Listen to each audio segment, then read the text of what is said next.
What's up, everybody? Welcome back to the channel. In this video, you're going to learn about how to set up the microphone in the OBS Studio or the Streamlabs because they both share the same interface. They share the same code, so you will be able to know the difference at the end.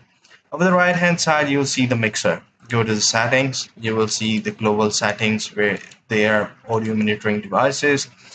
If you want to add Windows audio ducking, you guys can enable it. If you don't want it, you guys can disable it. The sample rate, it does require a restart, but I set it up for the 48 uh, you know 1000 hertz, and for the channels I just kept it stereo.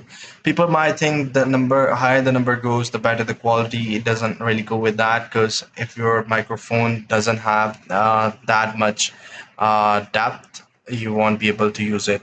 So coming down, these are the devices that you guys can hear from. These are the desktop audio devices, means that the applications or the screen that you're going to show it.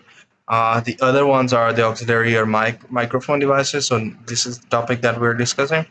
You guys can add 3 different microphones at one single screen. For example, you're using your Streamlabs or the OBS Studio, and you attach 3 different microphones to one system. You will be able to hear from all 3 different microphones. Uh, but obviously, the best case scenario is using one device. So you guys can add 3 of them, but it's better to use just one. Now, if you have already added those and you guys want to, there is an echo option, and the voice distorting. So what you guys need to do is to go to the filters and go to the add filters option.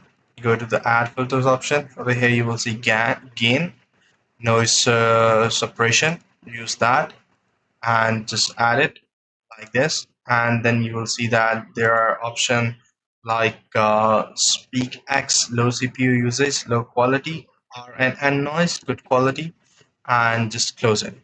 So by using this and doing it, you will be able to get your microphone sounds much better. You guys can also enable the performance mode if you have a laggy system, but that's not the case for me. And again, go to the added option if you want to add any another sort of a filter. That could be noise suppression, noise gate. Just add it. Over here, you guys can close the threshold, remove it. If you don't want to use it, just you guys can remove it. So it's that simple. I hope you find this very helpful. See you in the next one. Take care.